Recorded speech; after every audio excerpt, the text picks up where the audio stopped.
Going on, everyone? So the Milwaukee Bucks are in a bit of a predicament, right? There's a lot of talk, a lot of speculation about Giannis potentially wanting out at some point, that he's not planning on signing the extension until the Milwaukee Bucks prove that the goal is to win NBA championships, which is very interesting because they brought back a team that, for the most part, has won, right? And a team that is going to be one of the top teams in the league this year and very likely could be for the next several years. And, Giannis had a lot of success with these core pieces, Drew Holiday, Chris Middleton, Brook Lopez, Bobby Portis, right? And yet Giannis feels that, hey, it's not enough. We're not here. And Giannis is not really played with another star, right? There's a lot of questions about, Chris Middleton. Is he really that second guy? Drew Holiday, there's talks about him retiring. He's even talked about potentially retiring when his contract's up. And I even talked about last year, that, and going into this offseason even, that I really thought Milwaukee needed to kind of rebrand a little bit, kind of retool. The problem is there wasn't a lot of free agents that made a lot of sense. And ultimately they ended up bringing the band back together, right? They re-signed Chris Middleton, Brook Lopez. And again, this is a team that very well could win again this year. And Giannis could end up winning his second year, but he's relayed that hey, I don't want to be a guy that's on a roster for 20 years and I only won one NBA championship, right? He values winning over loyalty. He's said that himself, point blank. He's said it. So we have to believe him and take his word on it. So that puts Milwaukee in a position to where it's okay, well, we need to kind of get this in gear. And if they end up having a very disappointing season this year, and they don't win or at least come close to where it's okay, well, maybe a tool or, a twist here and there, and we're right back, then it's very possible that Giannis in 2 seasons could say, hey, I'm out of here. Floodgates for pretty much every team in the league. And one of the big things is where would he go? Right? What destination would he go? Now, the idea is hey, you'd go to, a big market, the Knicks, the Lakers, something like that. But he is a guy that coming from Greece, coming from where he's come from to the position he's in now, he is a guy that is very comfortable in a smaller market. And one of the destinations that I think makes a lot of sense, depending, right? This would be something we would see in the next few years. But Giannis has a couple years, is the San Antonio Spurs, right? San Antonio has a ton of cap space. They very likely will continue to carry that cap space until they find those pieces or players that they really like that they can kind of bring in. They have some nice young pieces. They have their picks. They have everything. So, they could even put a package together if Giannis was to kind of force his way.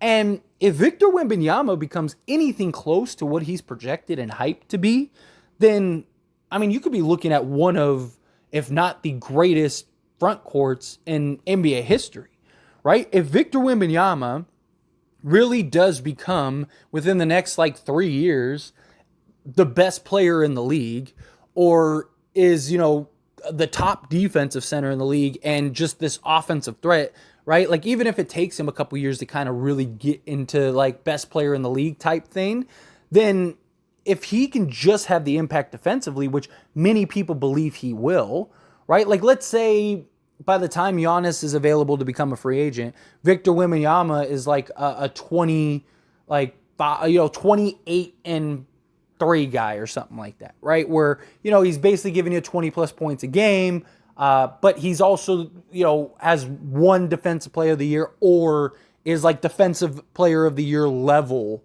type player. You go get a guy in Giannis to pair with Victor Wembanyama, and Victor's ability to stretch the floor and space it out, I think that would be tremendous for not only the Spurs, but Giannis. And Giannis would get to be coached by Greg Popovich, right? You're talking about one of, if not the greatest coaches in NBA history to coach the current best player in the league, right? And he gets to mentor and build and shape Victor. And then you add in a Giannis. Sky's the limit at that point. You could just those two alone.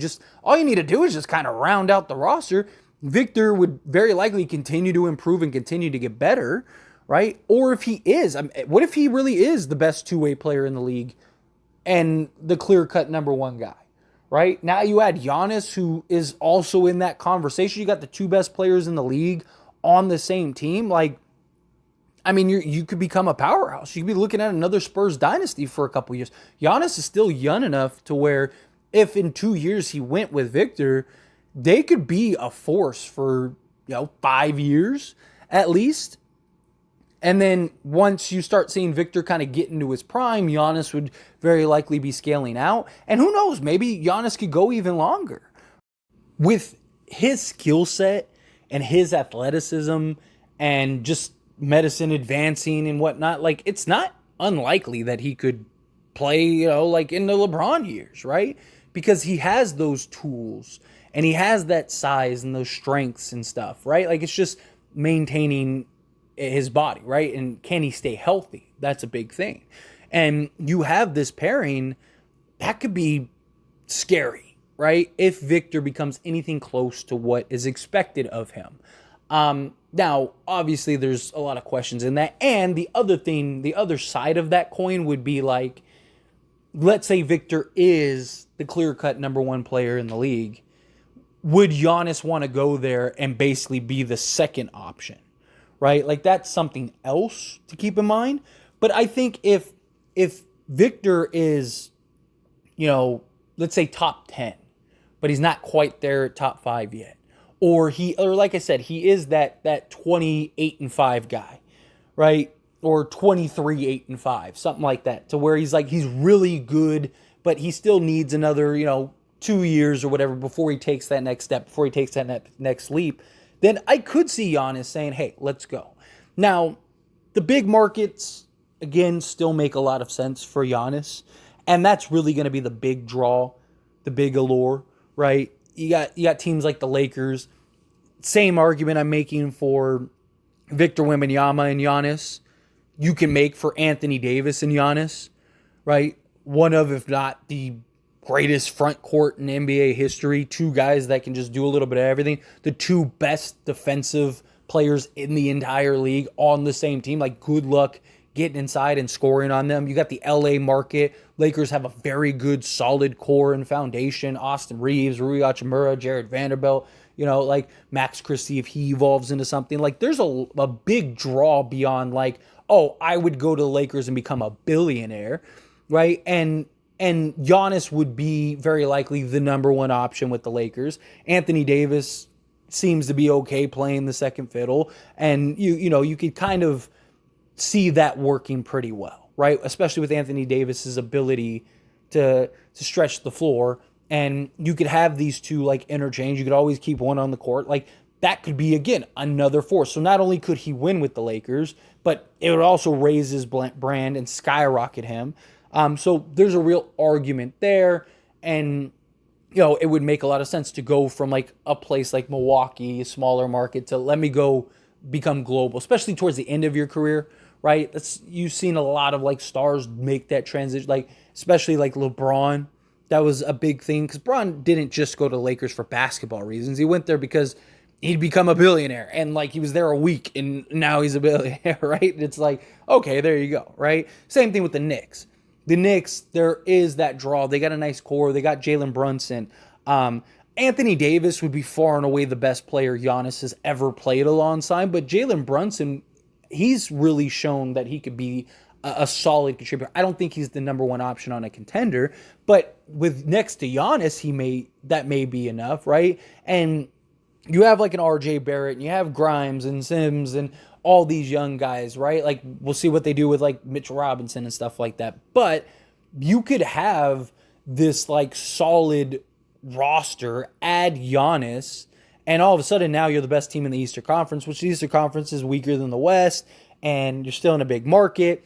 And if you're that guy that changes the fate of the Knicks, I mean, because that's kind of been the big thing. It's like, when are the Knicks finally going to get that superstar that fits the New York brand and brings the Knicks back to the promised land, right? If Giannis could be the first one to do that, I mean, that would just catapult him into a stratosphere unlike anything, right? So there is those arguments for the Knicks, right? And you look at a team like the Bucks, if they can right the ship, I think Giannis will stay. I don't think Giannis wants to leave Milwaukee. I just think he's looking at it as like, if we're not winning championships, why am I here? Right? Like if I'm not contending, like I'm not making the money that I could in an LA market or a New York market. And the only thing that makes sense is I'm the top team in the Eastern Conference with a chance to win an NBA championship every year. But if that's not the goal, that's not the focus, and we're not trying to stay up to speed with some of these other teams that are constantly improving, right? The Lakers upgrade. You see the Phoenix Suns put together a big four, right? You look at all these teams constantly improving and trying to get better and trying to, same thing, contend for championship. Boston, right? Boston goes and gets Kristaps Porzingis. Even though I'm not super sold on that, the perception is like they upgraded, right? They got another like all-star level guy. And Giannis is looking at it as like, we just have the same team. And we've failed the last 2 years.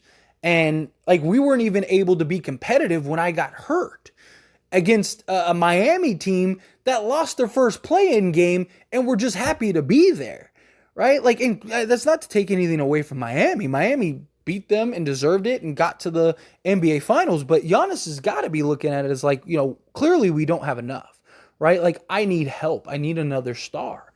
And he was able to win it as like the solo star, but it took a couple things to fall and break his way, right? But he could go to a team like San Antonio, which again is a smaller market if he wants to stay in that smaller market area and play alongside a guy in Victor Wembanyama that if he ends up being anything close to what he's projected, you're talking about the best player that Giannis has ever played with and maybe even better than him, right? So like that would be very valuable.